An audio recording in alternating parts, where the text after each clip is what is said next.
You're up, Steve. There's Sarah. Is it up? Oh, wait, yeah, there's Sarah. We can. I am. Well, thank you, everybody. Welcome to the March 2nd, 2021 City Council meeting. Let's have the roll call.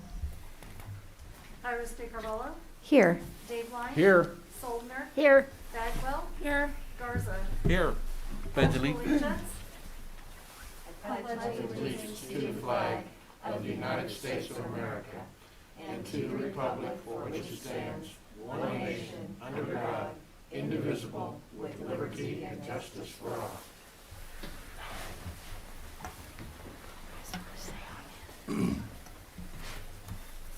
Would you join me in prayer? Heavenly Father, we are so grateful. We've been hearing good news. Finally, some good news about facing a pandemic and facing a disease, and some numbers that are encouraging. So we are so grateful, and we pray we would be mindful to not be careless, not be assuming, and to continue to follow the health guidelines for the benefit of all. Lord, we thank you for our council members. We thank you for their service, and we ask that you bless them and guide them. Lord, continue to work with our folks in Topeka and Washington, D.C., as they have many matters before them. Lord, we're just thankful that we can come to you. We're thankful that we are in your hands. It's in Jesus' name that we pray. Amen. Amen. Next item. Item 4A, an update by Carrie Mayhew of the Hutchinson Community Foundation. Carrie? She's on Zoom. Zoom? I'm here on Zoom. Can you hear me? Yes. Okay. Good morning, everyone. Happy to be here this morning. I'm Carrie Mayhew of 10 Whitmore Road, and I serve as Director of Strategic Initiatives at Hutchinson Community Foundation. As we prepare to mark 1 year of our lives and work being impacted by the pandemic, I want to take a few minutes to highlight how our nonprofit partners have continually collaborated and innovated, and what many are working toward together, as well as offer to provide additional information or connections on anything you're curious about. Over the last few years, and especially in 2020, The three qualities of a community that so many local conversations have come back to are connected, resilient, and thriving. Much of the last year has been spent in reactive problem solving, but through it all, and at the same time, many of us have been actively working to create this connected, resilient, and thriving future for Hutchinson and Reno County. The battle against COVID-19 has given us a gift of collaboration through the vulnerability, relationships, and shared purpose that have been required of us. When uncertainty prevailed, we turned toward each other in many ways that may not have been possible or considered before. Many of us acted as a community of coworkers, exploring opportunities and challenges together, experimenting and learning what worked and what didn't. We approached the challenge with the mindset, what can we do? What's possible now that wasn't before? These partners, made up of nonprofit staff, board members, and volunteers, showed that leadership is indeed an activity and not a position. We demonstrated that, as nonprofit guru Joan Gary says, we are part of a movement, an orchestra of organizations, tackling the same issue from a host of different perspectives. Making real and lasting change, it takes a village. In late March 2020, the first partners began gathering over Zoom for frequent check-ins, information sharing, and idea exploration, as well as connecting regularly in a private Facebook group. This effort, called Nonprofits Connect, had 120 registered attendees, with an average of 25 attending each week over 31 Friday mornings and 14 Tuesday afternoons. They kept coming back, they said, for relationship building with cross-sector partners and the potential for collaboration and progress. Some of those conversations have spurred innovation in our local support system. In May, a postcard was sent to every household in Reno County with information on both how to seek resources and how to provide resources. Those in need were prompted to apply for assistance at rallyreno.org if they had been impacted by COVID-19. So many needed the emergency support provided by this Unmet Needs Fund at the United Way of Reno County that by fall, a care coordinator was hired to listen to and better understand their larger barriers to stability. And amid this ever-growing need for financial assistance and better communication among partners, more experiments are at work to address fractures in the local support system. Now, partners are working toward a system-wide approach called No Wrong Door, where every door is the right door to ask for help and be connected warmly to the right person that can help meet a certain need. At its core, No Wrong Door is meant to strengthen partner relationships and prevent re-traumatizing individuals seeking assistance. Nonprofits Connect weekly Zoom meetings continue in 2021 with even more intention, now with each week focused on a particular purpose, including information sharing and need identification at the Reno County Resource Council, a listening lab for intentionally listening to our community members' lived experiences, and a learning community for relationship building, shared learning, and collaboration toward common goals of nonprofit partners. And this week, partners began a door-to-door effort to check in on residents who may be experiencing isolation or disconnection from resources. The pandemic has given nonprofits a lot of reasons to collaborate and show up more meaningfully for one another, as well as further revealed the deep adaptive challenges that we must still address together. We invite you into this learning journey with us. At our next Nonprofits Connect Learning Community on March 26th, we would love to invite one or two council members to join us for a structured conversation around what's happening in Hutchinson and what more is possible. Jade joined us for a session last May, and it was the information exchange was helpful for everyone. And if you haven't yet participated in a Kansas Leadership Center program out of Wichita, we invite you to participate in a virtual training this year through one of our free slots to better understand the common language and approach we are using to collectively advance our missions and our shared goals in the community. And I'll follow up with an email with both of those opportunities. I would also be glad to meet with you individually to answer any questions you have about what's evolving in our community, as well as connect you to specific people and organizations doing this incredible work. So on behalf of our nonprofit partners, thank you for your time and your support of the efforts of so many to improve quality of life for all people in our community. Well, thank you, Carrie.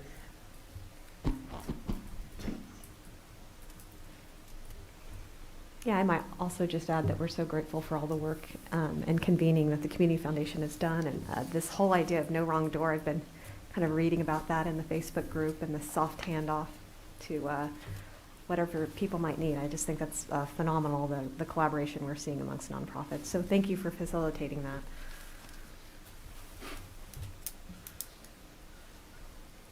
Do we have an update from Jim? Okay. Mayor, with the indulgence of the council, why don't we just lay that over for 2 weeks to the next meeting?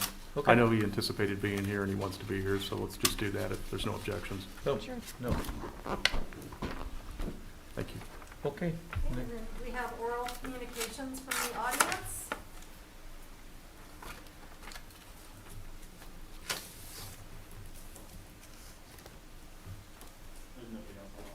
Okay. Item 5, consent agenda.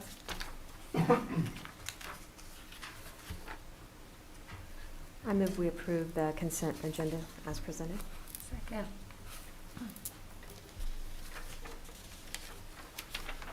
Tyra State Carvalho, Yes. Dave Yes. Soldner, Yes. Bagwell, Yes. Garza. Yes. Item 6A, consider eminent domain ordinance. Paul Brown, City Attorney. Council, this is the next step in a condemnation proceeding for the Cow Creek Stormwater Project. And you can see on the monitors the survey that was ordered and obtained. Not a very exciting survey. It's basically 2 lots that are kind of truncated on one corner. And again, this is a tract for the stormwater management project.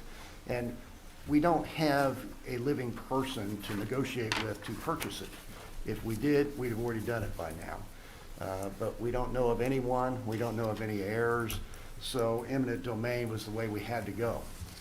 The first step you've already taken, which was an ordinance to order the survey. The survey has now been received and filed with the city clerk. The next step is to approve this ordinance, approving the survey, and allowing the filing of the eminent domain proceeding. And we'll file that. We'll appoint a guardian ad litem to represent the interests of other parties. We know we don't have any persons. And then the appraisers will be appointed. There'll be a value established for the tract. We'll pay that value. We'll pay it to the clerk of the district court. There won't be anybody to receive it. I'm sure it'll be paid into unclaimed funds for the Kansas State Treasurer, but we don't have any other means of doing it. Okay. So the next step is to approve this ordinance, and I would ask the council to do so. I've got an unrelated question that I might ask Jeff Peterson to come forward, Jeff, regarding the stormwater utility project and its status. Sure. I know, Jeff, that our engineering design firm are having ongoing discussions with the railroads Correct. regarding a whole host of variety of different pre-construction issues and drainage issues and so on. So with that in mind, can you give us some sense as to, Jeff, when we might anticipate or expect the contract be let for the project itself? I don't, again, Jeff Peterson, Director of Engineering. I don't know that I have a time period right yet. We actually did have a meeting with the UP last week, Burlington Northern Santa Fe last week, and we did have some, I'm cautiously optimistic on anything that potentially could help us as far as some of the railroad bridges.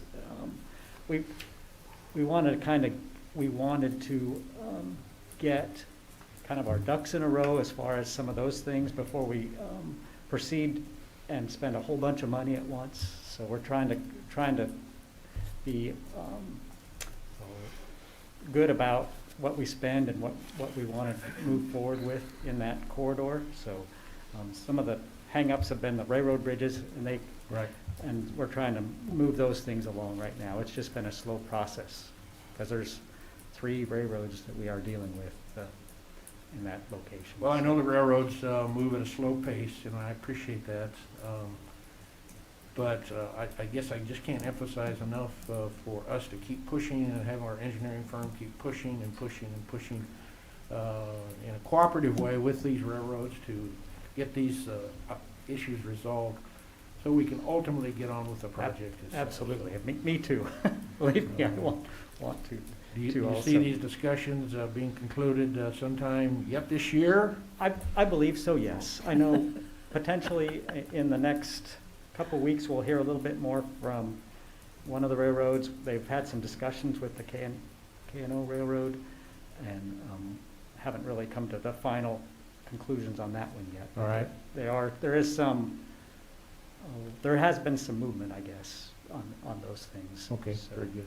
at least they're entertaining some of the options at this point. At first, we didn't know that they would on what we could do with those bridges that aren't used right now. And in a couple of weeks, we may hear a little bit more on one of them to see if our options are at that point. So unfortunately, I don't have a good timeline because it's a little bit out of our control right at the moment, but I'd like to get it back into our control, honestly, so.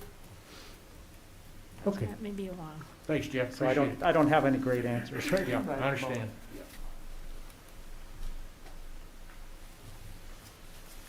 Well, with that, I would move to approve an ordinance approving the survey and description of certain interest in real property acquisition of which is necessary for the purpose of improving widening, rerouting, and reconstructing a portion of Cow Creek Channel for stormwater management, declaring it necessary to acquire such property by condemnation proceedings, and directing the city attorney to file a petition in the District Court of Reno County, Kansas, for acquisition of fee simple title in the land therein taken and providing for the cost thereof, and authorize the mayor to sign. Second.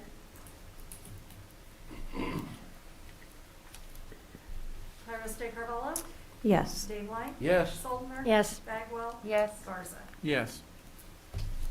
Item 7, report of city officials. Okay, Nancy? Nothing, except this was quick. Yes. Does this set a record? Probably. John? Nothing, Steve. I do have several items, but no. hopefully they'll be quick. Some of the executive orders surrounding the pandemic and restrictions have expired. And with that in mind, I was wondering when we can expect City Hall to be open back up to the public. I was going to report on that. Excellent topic. We're hoping to be open April 1. I know that it's already adding complexity to some of the departments that interface quite a bit with the public. So it is our goal to be open by April 1. Fantastic. Do you have any idea about the impact of the recent storm on our utilities at the city? I mean, as far as cost-wise for the city, is that going to be a big burden, or is that just a blip, or do we know yet?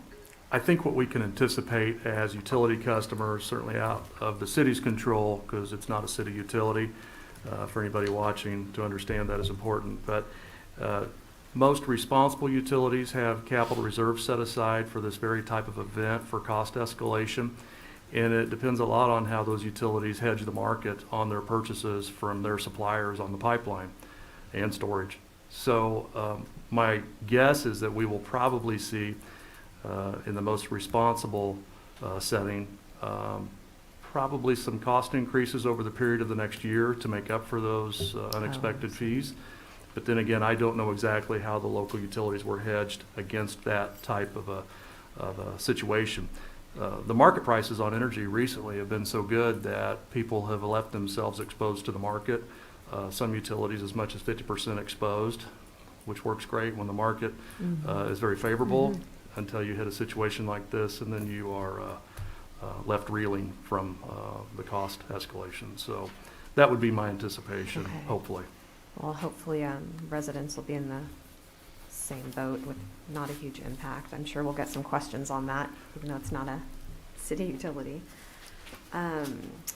Chief, I think I saw, we had a question on the Orchard Park Patrol that you were putting together and an update on that. Yes, ma'am. Chief Jeff Hooper, Chief of Police. We, like had promised, we started the Park Patrol, Security Patrol, basically January 1st. In January, just the Park Patrol units themselves spent about 56 hours in the parks. Over 20 of those hours were specifically in Orchard Park.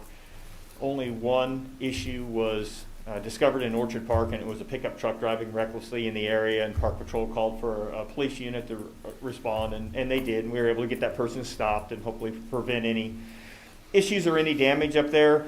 In February, those hours were basically cut in half because of the cold spell that we had. We spent a little over 20 hours in our parks during the month of February.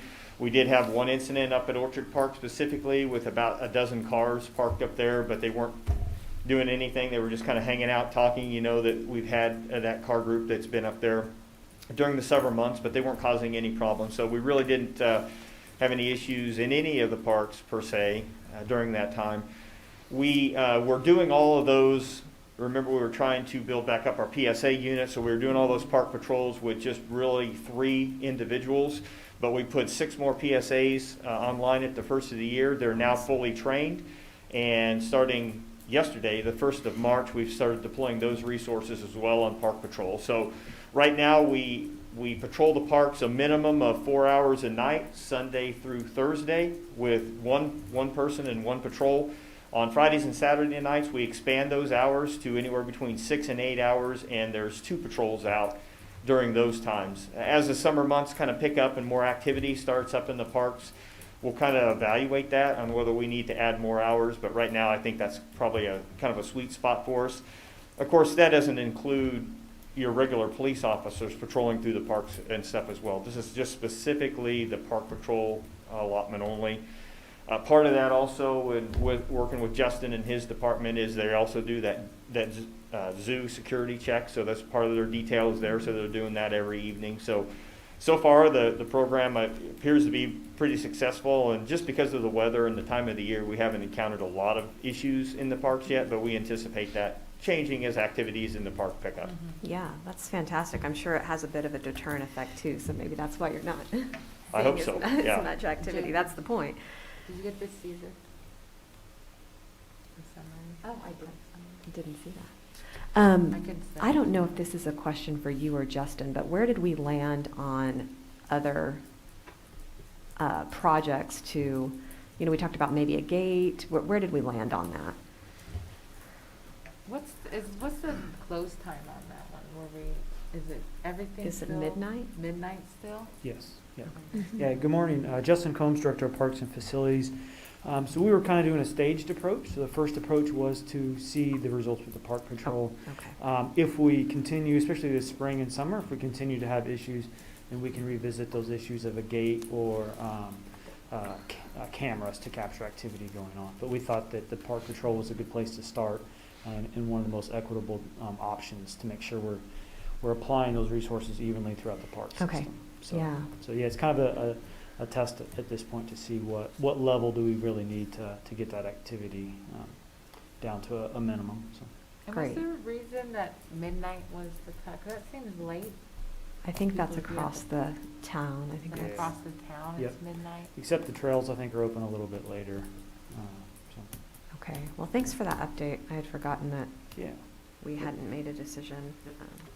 So I'll report that to the people who are asking. Thank you very much. Next item is a question about REAP. We usually talk about that in January or February, and so I didn't know where we landed on whether or not we were going to rejoin REAP, because I'm still attending those meetings, but I didn't know if we were backing away from that as a city. What is REAP?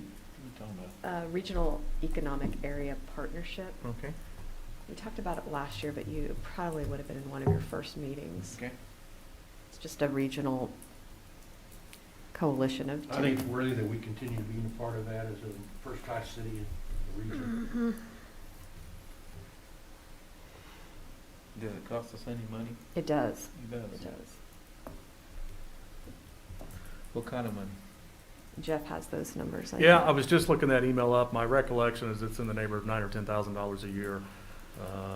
But until I find that email, I can't quote it exact. It is a sizable amount of money, but it does give us a regional stake at the table for discussion, primarily with Wichita. So yeah. Is the meetings here or in Wichita? They're virtual, or at least my experience with them has been that it's virtual, Okay. because there's quite a few people from far away that do attend those. I imagine those would remain virtual probably, even in the absence of COVID. Jade, since you attend those meetings, what have been the primary topics of late? Yeah, they've been, well, I mean, the primary topic, of course, is advocating for funding for cities for pandemic response. And for pandemic response, yeah. or not necessarily pandemic response, but revenue Yeah. recapture. A lot of cities, we haven't been impacted, but a lot of cities who have retail, strong retail core have been impacted. They've done regional convenings on the topic of broadband, you know, for more rural areas outside of Wichita and south central Kansas. Behavioral health and mental health, advocating for policy at the state that supports those services in the different cities and counties. They've always got their toes in aviation, of course, because of Wichita and advanced manufacturing. Workforce development, I think they're actually part of Workforce Alliance of Kansas, so that's probably their biggest focus is workforce development in the region. So, yeah, topics like that. We were in the ballpark. $9,461 was this last year's estimated invoice.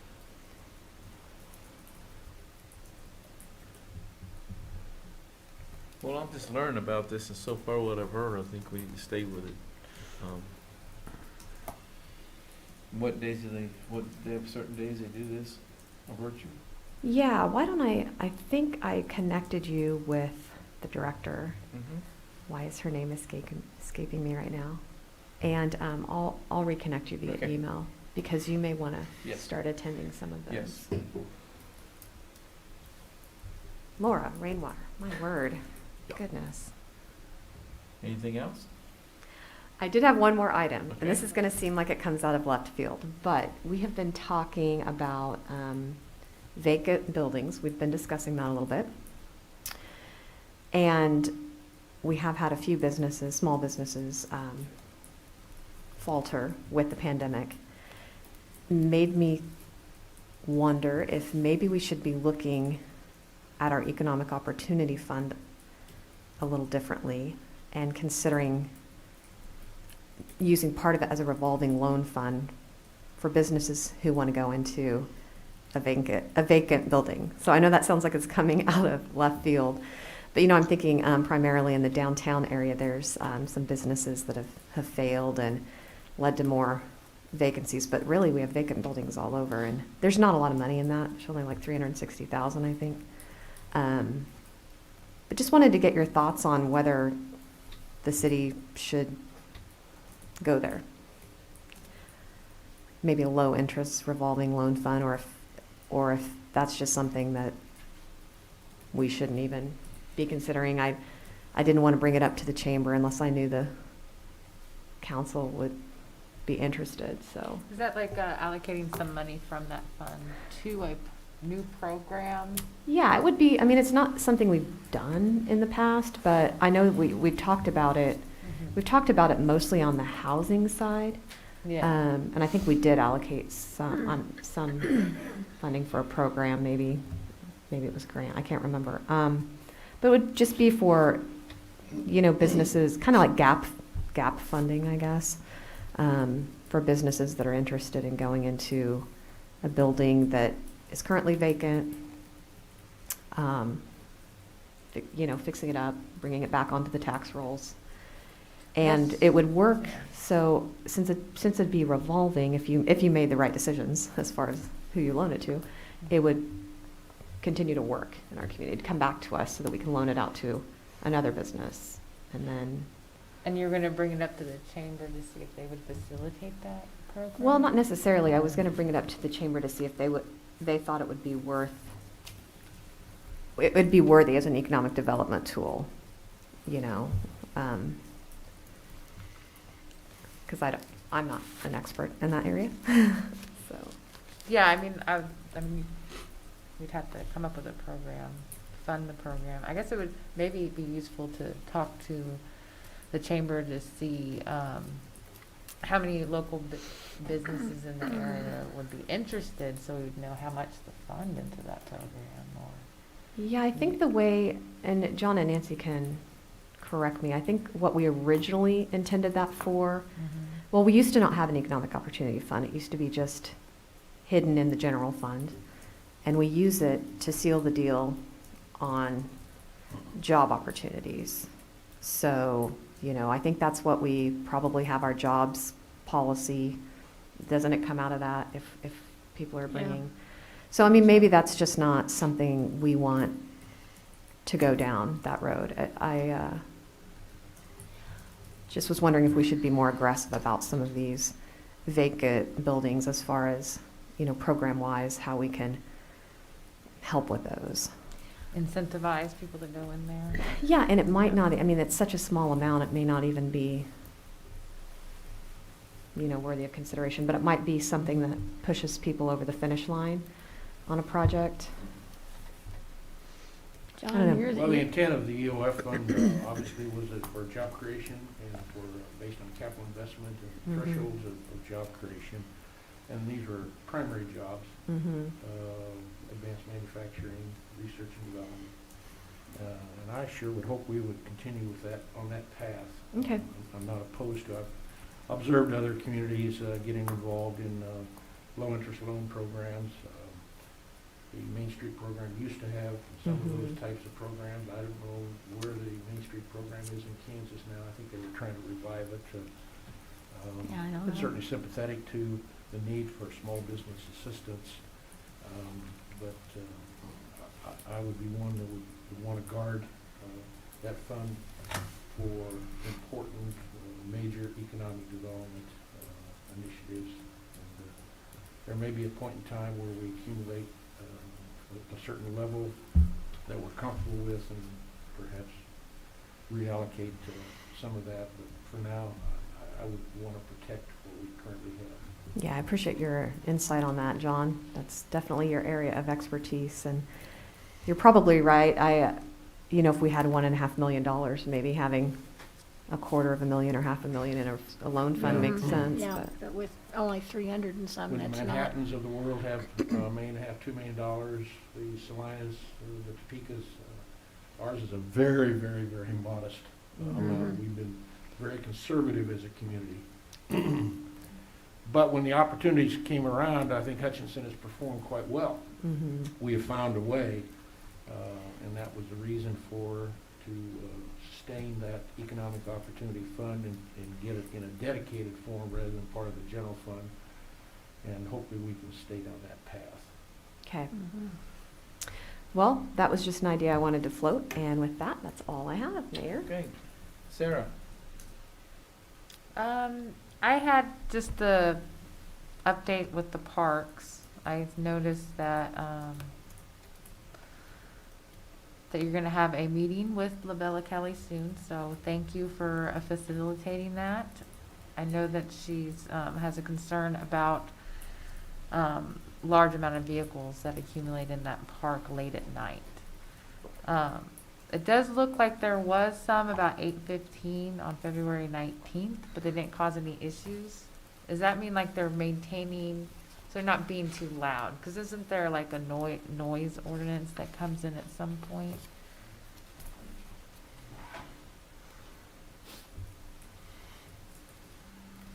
Jeff Hooper, Chief of Police.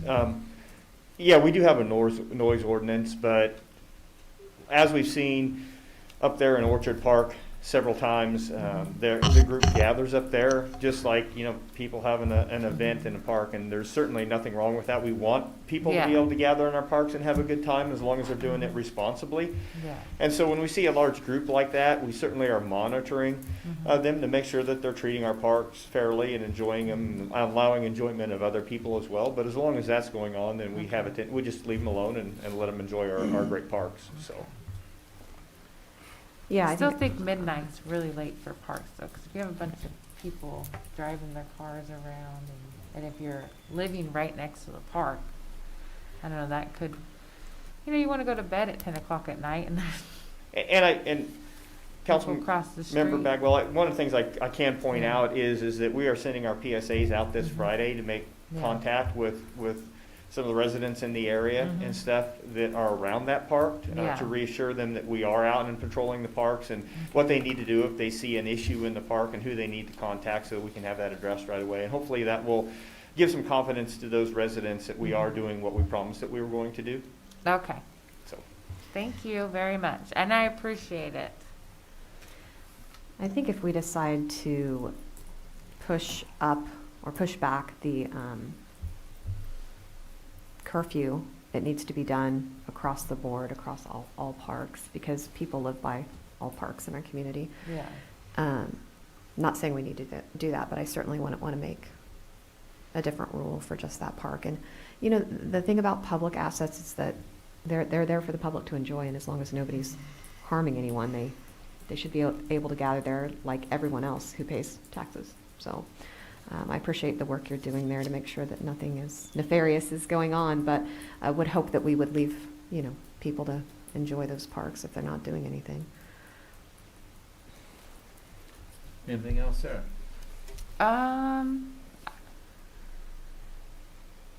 I did reach out to Justin about the Waterslide Park, property. Did you want to give any update on that? Yeah, sure. Justin Combs, Director of Parks and Facilities. There's been, I think, Nancy, I think you got a question about it as well. So where we're at right now, we have accepted the grant that we talked about late last year. We're working through the design process of that, working through the permitting process of that. Really, I just want to make sure that we can do everything we promised with the public access piece, and have those permits in hand, or at least approved, before we start going down the road of leasing or potentially selling the other piece of it. I'd hate to shoot ourselves in the foot and lease part of it, and then through the permit process, there comes a need to have the restrooms out of the floodplain. The only place out of the floodplain is the hill. So we may need to capture just a short edge of that hill just off the road if we want to do a restroom there. So we're working through some of those technical issues. Once we get those done and finished, and then I'd love to have those conversations again about leasing or selling kind of the hill side of that site. Like I said, I don't want to shoot ourselves in the foot, sell or lease a piece of property, and then regret that now we can't do what we promised the public with the open public access. So I'm hoping to have that done within the next 30 to 45 days to have the stamped engineering drawings and that permit process applied for, and hopefully the permit in hand. So Thank you very much. yeah, you're welcome. I appreciate the work you're doing out there. And that was it for me this morning. Okay. Well, as for me, I like to tell everybody, make sure they get their shots. I got my shot yesterday and I feel terrible. I'm aching all over, but that's part of my. So make sure you're wearing your mask and just make sure you get your shots because it's very important. Jeff? Thank you, Mayor. The Hutch Rec Group has renewed their request for a joint work session with the governing body. This is an annual tradition that they do with us. And if there is an appetite for accepting that request, it would be advisable that we conduct that work probably this month on a non-meeting date. And that would leave us with, I believe, the 23rd or 30th, if you guys wish to do that. I could do either of those days. Yeah, either one would be fine. I can't do the 30th. You could do the 23rd. Okay, then the 23rd. Okay, thank you very much. I'm sure Justin will reach out to them, let them know that that is a preferred date, and we'll get something. Talking in the morning, 8 o'clock, 8:30. 8:30. What historically have we done? 8:30. 8:30. I think Nancy prefers 7. 8:30. I was going to say 7. No, Justin. No, historically it's been at 8 o'clock, 8 o'clock? or 8:30. Either one of those are fine. But first thing in the morning, the spring kind of meeting with Hutch Rec is generally around upcoming CIP. So we'll look at the 5-year plan, listen to what their priorities are, and kind of match those with what we have in the 5-year plan, and then what you guys will see as CIP request later on in the spring. So that'll be the focus of this meeting. So. Okay. Thank you, Justin. 23rd, what day is that? Tuesday. Tuesday. And Mayor, we were just discussing some of the logistics up at Orchard Park, and staff currently has a special event request on our table that we're reviewing that could potentially involve up to 1,000 applicants as presented by the applicant. It would be a locked gate for the entirety of the event. There would be live bands, and we do typically limit that type of noise to 11 o'clock at night by our special application. But it is one that may be slightly out of character for that park and the surrounding neighborhoods, so it's possible that we would issue a denial on that. We're still trying to work with the event organizer to see if we can tailor that down a little bit so that we don't have this room filled with upset property owners the very next meeting date. I have reached out to the property owner that we were just discussing and got her sentiments on it as well. Asked about the characteristics of sound and whatnot in that park when those events have occurred up there. So we are engaging those property owners for that, and it is a nonprofit event, and it's one that would put money back into the community, but at the same time, we're trying to balance and respect the adjacent property owners. So I don't know that that would immediately end up on the docket for the governing body in the form of an administrative appeal, but it is something you guys, I'm sure, would be communicated with on if we did issue a denial on that. So just a heads up on that. I'll rest for questions with anything else. Thank you all. Is that an event that we would allow to take place at Carrie Park if they so chose? Because it's further away from residents? I think that's probably a better location for that type of an event. I think it's been suggested that even the state fairgrounds typically caters to that type of size for capacity Yeah, the reasons fairgrounds has and traffic control. done several. Jeff can talk to that. Were the parties interested when you recommended a different location? Right now, what's being discussed is taking the time of the live bands down, multiple bands, and the issue of the controlled gate to the exclusion of the general public is another concern that I have that I think Jay just mentioned. So we try to avoid events that close a park down to the general public, and that's something we're continuing to work with them on. The reason they would want that is because they have beer gardens and whatnot, and so they try to control the gate as their collection point for raising money for the event. And as you'd expect, that does exclude the general public when you do that. And the event would benefit nonprofits, is that? Yeah, the event is for, I believe it's hospice home care of Reno County, yeah. Okay. Just Yep, seems so that'll be a like, tough one. Yeah. well, and we don't want to be a fun killer either. Yeah. I mean, we don't want to be a community that doesn't allow any kind of fun events because somebody doesn't like music, you know. I can definitely respect that if they have it at that location, it's going to be problematic for the neighbors if it gets to be that late. But yeah, I would hope we could do what we can to facilitate any kind of community events, especially post-COVID, where everyone's going to be clamoring to gather again. Well, they have lifted the number on the gathering, haven't they? Didn't they lift that from 10? They did. Okay. They did lift that. They let that executive order Okay, I thought they had. expire. So I'm not sure if that means, you know, it's a free-for-all. I would certainly recommend that people continue to be careful, but. Those are the issues we're balancing and trying to work with right now as we review that application. But just wanted to give you a heads up. You may. And how's the fire, did the fire department weigh in on the traffic in that area for that large of an event? The fire department, not normally. If we have traffic control concerns or issues that might be near a signalized intersection or to the inconvenience of adjacent property, the flow of the traffic, we would definitely be involved. The 1,000 participants is expected to occur over the period of the day, so not all static at one time. So that's good. That helps your traffic ebb and flow a little bit. But it's still, that's a lot of.